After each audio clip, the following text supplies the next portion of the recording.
साईं की बात। बच्चे, जो विषैले व्यक्ति है ना, विषैले से तात्पर्य है जो जहर भरे व्यक्ति हैं, जिनके अंदर हमेशा जहर ही भरा होता है सबके लिए, ऐसे लोगों से दूर रहा करो जो हमेशा हर पल लड़ाई झगड़ा ही करते रहते हैं। हर पल हर वक्त बस वो मौका ढूंढते रहते हैं कि कब लड़ाई करे, कब झगड़ा करे, कब शांति भंग करे। तो ऐसे लोगों से दूर रहना, क्योंकि अगर ऐसे लोगों के साथ में रहोगे ना तो वो तुम्हारी मन की शांति को भंग कर देंगे मेरे बच्चे। और सुनो, तुमने कभी ध्यान दिया है जब तुम मेरी पाठ पूजा करते हो तो तुम्हारे अंदर कितना सुकून, कितनी शांति रहती है, कितना आनंद रहता है। और ना बहुत सारी चीजें तुम्हारे जीवन में घटित भी हो रही होती हैं, लेकिन तुम्हें एक विश्वास हो जाता है कि हाँ साईं है ना, वो सब संभाल लेंगे। और मेरे विश्वास पर तुम हर एक चीज को छोड़ देते हो।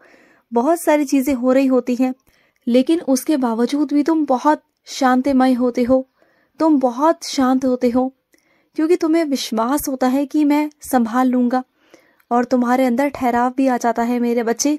और आ क्या जाता है, आ चुका है। तुम ना पहले से बहुत ठहर गए हो। पहले हर चीज को बहुत हबड़ा तबड़ी में, जल्दबाजी में करते थे और बिना सोचे समझे करते थे, लेकिन अब सोच समझ कर करते हो। हर चीज में धैर्य रखने की कोशिश करते हो, रखते भी हो। ठहराव आ चुका है तुम्हारे अंदर, बहुत सारे बदलाव आ चुके हैं। और यही बदलाव मैं तुम्हारे अंदर कब से लाने की कोशिश कर रहा था, जो अब जाकर आया है। और तुम देखना, इससे ना तुम्हें मानसिक तनाव भी नहीं होगा। अब जब तुम्हें मुझ पर भरोसा है ना, तो बस फिर बात ही क्या है। और सुनो, अगर कोई इंसान तुम्हारी वजह से मुस्कुरा रहा है ना मेरे बच्चे, अगर सिर्फ और सिर्फ तुम्हारा कोई नुकसान नहीं और उस इंसान को तुमसे खुशी मिलती है, तुमसे मुस्कान मिलती है, तुम्हारे साथ रहना किसी को अच्छा लगता है ना, तो उसके साथ रहना कोई बुरी बात नहीं मेरे बच्चे। अगर उसे खुशी मिलती है तो उसे वो खुशी दो।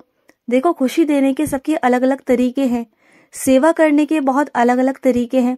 तो ये भी एक सेवा ही हुई ना, किसी के चेहरे पर मुस्कान लाना, किसी के साथ रहना, किसी को अच्छा महसूस कराना।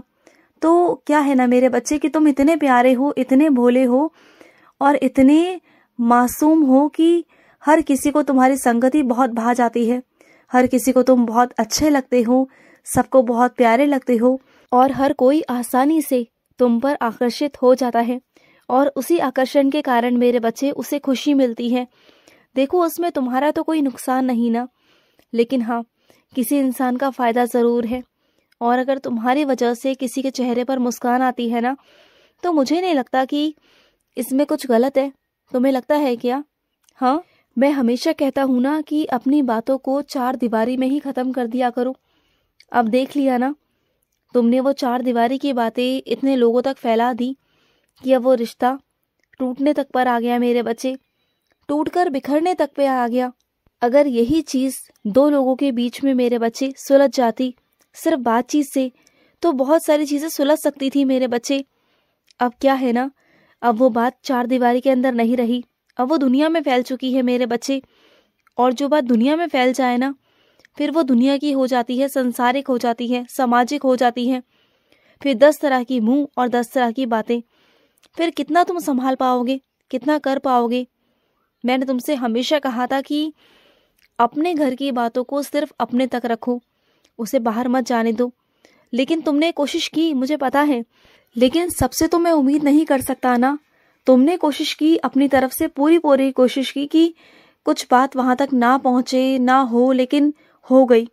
और वो बातें इतनी फैल चुकी हैं कि अब रिश्ता टूटने तक पर आ चुका है मेरे बच्चे। इस कगार में खड़ा है कि शायद अब एक दूसरे की शक्ल देखना भी एक दूसरे को गवारा नहीं है।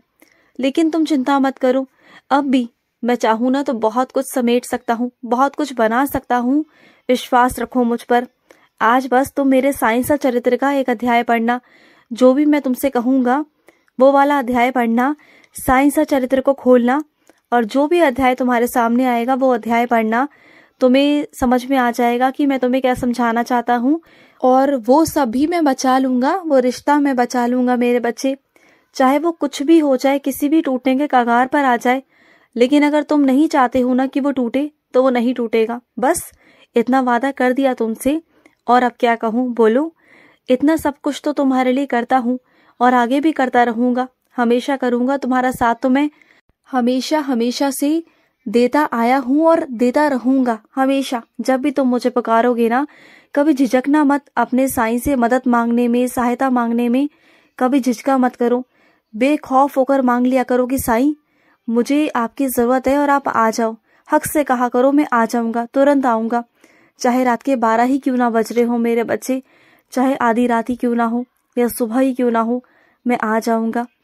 और सुनो, जब चीज़ें तुम्हारे हाथ में ना रही, नियंत्रण तुम्हारे हाथ से निकल जाए ना, तो सब कुछ मुझे सौंप दिया करो। सब मैं संभाल लूँगा। मैं किस लिए हूँ तुम्हारी ज़िंदगी में? इसलिए कि जो चीज़ें तुम ना कर पाओ उसे मैं करूँ, उसे मैं बरकरार रखूँ। समझ रहे हो ना? और सुनो, कुछ मेरे बच्चे मेरा अखंड दिया जलाना चाहते हैं, तो सुनो मेरी बात को। वही मेरे बच्चे अखंड दिया जला सकते हैं जो घर पर ध्यान रख सके, या फिर उनके पीछे से उनकी गैर मौजूदगी में कोई ध्यान रख सके। अगर वो ऐसा नहीं कर सकते ना, तो अखंड दिया जलाने का कोई मतलब नहीं मेरे बच्चे। तुम्हारी गैर मौजूदगी में अगर दिया बुझ गया तो वो सही नहीं होगा। तो ऐसा अपने मन में विचार मत लाओ कि जो अखंड दिया जलाते हैं उन पर मेरी ज़्यादा कृपा रहती है, आशीर्वाद रहता है, और जो दिया जब जलाते हैं उनका आशीर्वाद नहीं होता उन पर, या फिर उन पर मेरी नज़र नहीं होती। ऐसा कुछ नहीं है मेरे बच्चे। सब अपनी सहूलियत के हिसाब से करते हैं, सबका मन रखता हूँ मैं।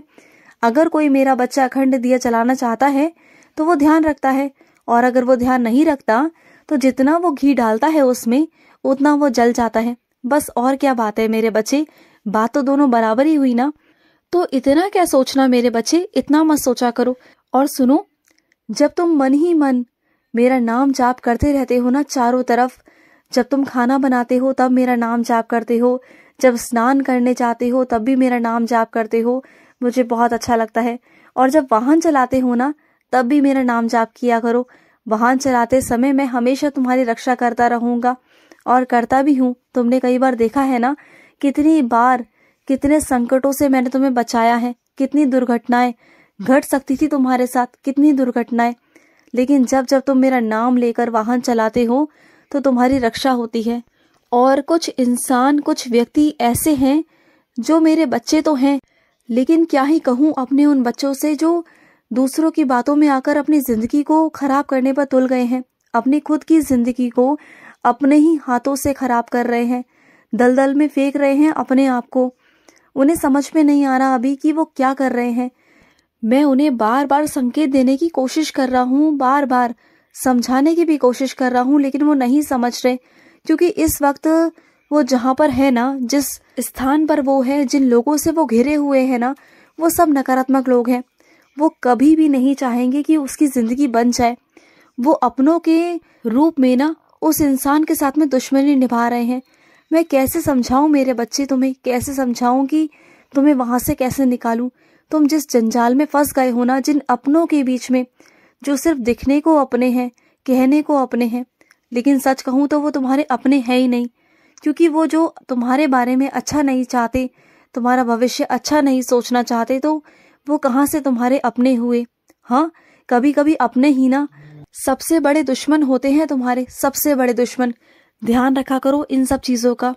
और सुनो, जो तुम्हारी चाबियां हैं ना, जहाँ पर तुमने संभाल कर चीज़ें रखी हुई हैं, वो चाबी तुम्हारे पास हमेशा रहती है। तो सोते वक्त भी ना उस चाबी को ऐसी जगह पर रखा करो कि जहाँ पर जिसकी नज़र ना जाए, किसी की भी नज़र ना जाए। अपने सिराने के नीचे रखकर मत सोया करो। और सुनो, आज मकर संक्रांति है, तो अच्छे से अपने त्योहार को मनाना, किसी से रूठना मत, नाराज़ मत होना, और अच्छे से अपने त्योहार को मनाना। सारी चिंताओं को भूलकर, सारी परेशानियों को भूलकर, मुझे अच्छा लगेगा। और जो तुमने तिल के लड्डू बनाए हैं ना, वो बहुत स्वादिष्ट है। वो मुझे बहुत बहुत पसंद आए, तुम्हारे हाथ के बहुत पसंद आए। मेरा ढेर सारा प्यार और आशीर्वाद तुम पर। खुश रहो। आज का साई संदेश समाप्त हुआ।